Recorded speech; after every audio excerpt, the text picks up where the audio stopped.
All right, so driving the 2025 Mazda CX-70 Turbo S Premium.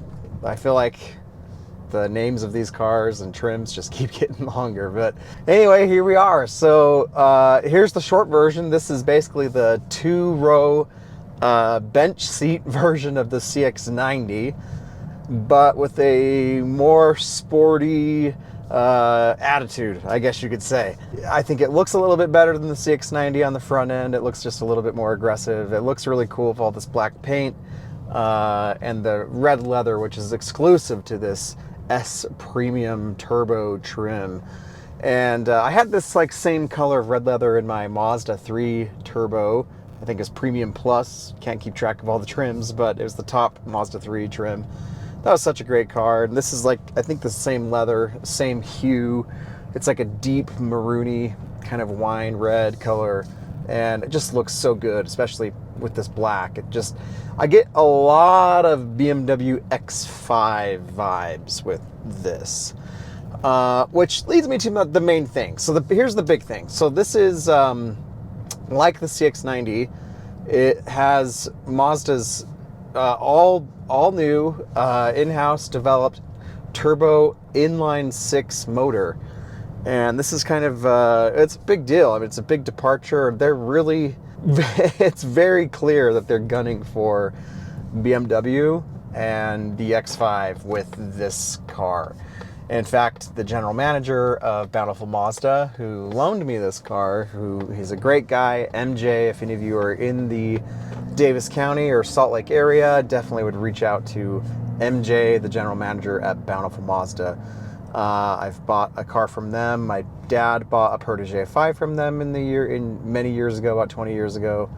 And I'm sure it won't be the last Mazda I buy. I still would love to pick up another Miata someday. But anyway, that's something that MJ, the general manager of the store, was saying is, I mean, he even acknowledged like it looks kind of like an X5, and they wanted to put some different wheels and tires on it to make it look even more like an X5.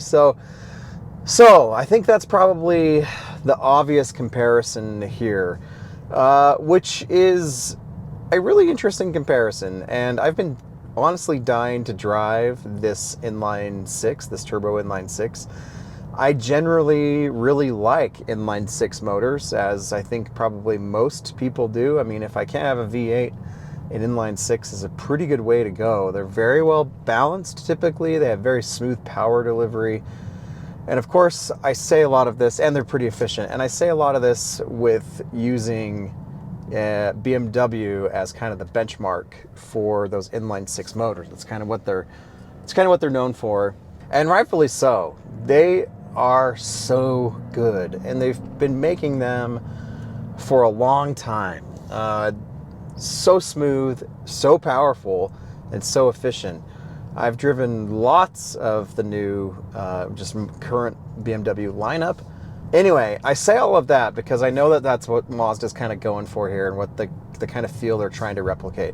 After driving the plug-in hybrid CX-90, I'll admit I was that one doesn't have the inline 6 turbo, obviously. But even then, I was honestly pretty underwhelmed. If you've watched that video, you know that that car was kind of a letdown in my eyes, and it had a lot of weird glitches and strange sounds, and the transmission never really seemed to know what it was doing, and power was really lacking and didn't charge that way. Anyway, it wasn't, and even again, the general manager at Bountiful Mazda acknowledged like they're working out some kinks with the CX-90, and so I kind of assumed that a lot of those kind of annoyances and weird things with, let's do a little acceleration.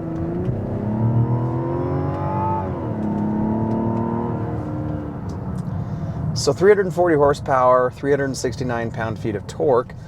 Those are pretty strong figures. This SUV is pretty heavy. I don't remember the exact weight offhand, but I will say it doesn't quite feel like 340 horsepower, 369 pound-feet of torque. It's just definitely like if you bury your foot in it enough, you get the power, But you really do kind of have to be pretty aggressive with the throttle to really get the power that you're expecting to get from this motor, turbocharged inline six. And I will say this, that I prefer, this thing drives way better in sport mode. Like that sport mode is kind of like how I would imagine the CX-70, maybe not the CX-90, but the CX-70 with its more sporty flair. I would expect that that would kind of like the default driving feel and mode would be what sport mode is in this. So it's definitely more enjoyable. I'm driving it in normal right now because I figure that's probably what most people will be driving in. I don't really know how many people honestly change the drive modes in real life when they're driving. So that's the thought here. But anyway, back to the motor. I'll just say it's not as good. Obviously, it's not there to the BMW level of refinement, of smooth, of just like smoothness and linearity and sound. Like in every way, I do feel like it is inferior to the inline six options with BMW.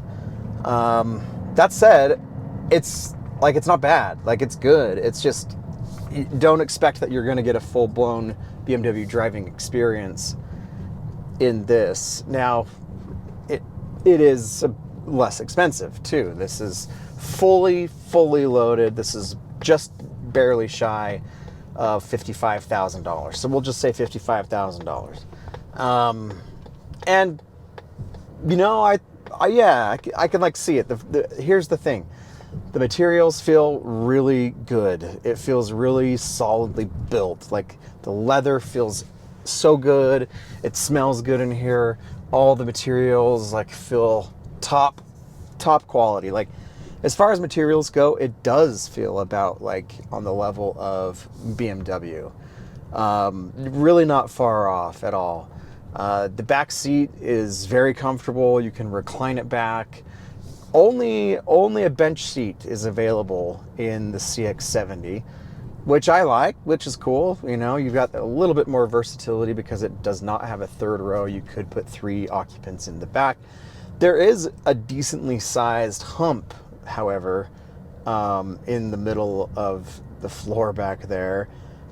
So the person in the middle will be, you know, straddling that. But there are 3 seats, and the cargo area, because there isn't that third row from the CX-90 there, the cargo area is huge. Like it's super deep. I wouldn't say it's very tall because you've got a pretty good curve there with the hatch and the design of the body, but you do have quite a bit of cargo space. It's very deep. I was actually like, it was kind of jaw-dropping when I opened the hatch the first time and just saw how much space was back there to, you know, for cargo. So you do have that, which is really cool.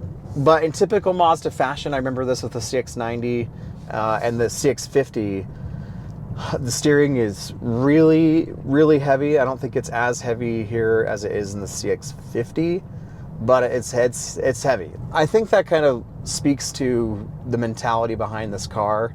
And I'm really, this is just kind of more philosophical than anything. Like, I do want to say this is a great car, and I think if you're looking for a BMW alt that's going to give a similar experience for less money, maybe, probably, hopefully more reliability, then this is a solid choice.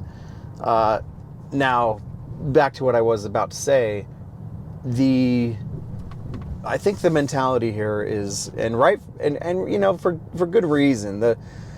I think Mazda's trying to imbue all of their lineup with some of what makes the Miata so special, which I can't blame them for. The Miata is a very good and special car. I've owned one. I owned an ND2, a 2022, so just pretty, you know, and I miss it. I love that car. I own GR86 right now. Like, I've got a pretty good feel for the affordable sports car segment. And even just yesterday, I was in a Ferrari 360 Modena Spider with a gated 6-speed manual. And that was incredible. Like, amazing, and I'll never forget it. Probably the best driving experience I've ever had. That said, a little Miata is incredible for what it does, and it's so much fun. And so I can kind of understand where Mazda's coming from in trying to put more of like the steering feel and handling and all of that into these cars. I don't know that it fully translates. The result is you've got huge tires and wheels, you've got a lot of weight and artificially weighted steering, and it just kind of ends up just feeling heavy and a little bit cumbersome. I'm not really going to be hustling this. I have taken it up some kind of windy roads here in Bountiful, and it was fun. Like this definitely handles better than a lot of the, you know, mid-size SUVs out there, compact SUVs. So you can have more fun with it if you're really trying to hustle and toss it around. At the same time, it never quite really feels totally relaxed, which some may like, some may wish it was a little bit more relaxed, or committed to the other side, more sporty feeling and more engaging. Like it does in sport mode. Like I put it in sport mode here. I mean, you can definitely, you can feel that difference pretty quick. And I think, again, that this is closer to what I would imagine the default driving feel would be or should be for the CX-70, especially as it tries to differentiate itself from the CX-90, because that is the question. You could just buy the CX-90 with the same motor and just keep the third row folded unless you needed it, and then you've got the utility of a third row and still a lot of the cargo space. And I don't know. So it's going to be maybe a little bit more, but why not just buy it? Because this is the same length. It's not any shorter than the CX-90. It's like the same car, just without the third row. So I don't know. Lots of you know, philosophical questions here that you'll kind of just have to ask yourself and see which one is going to, you know, work best for you. And driving back to back, you know, maybe if I could drive one of these and a CX-90 back to back, you would feel more of the sporty difference. But I don't know that there's like a ton. So anyway, those are just some of my thoughts. I could go on, but it's a solid car. If you don't want to deal with the third row and you want a bench seat and you want a little more sporty look, I would imagine it's a little less weight, you know, go for it. It's 55 grand. And again, seen as a BMW alt, this still, it looks really good. I mean, it looks high end and it looks luxurious. I think you're going to be pretty happy. So anyway, thanks for watching. If you've enjoyed this video, please subscribe and comment or like or whatever, and I'd appreciate it. So talk to you later. See ya.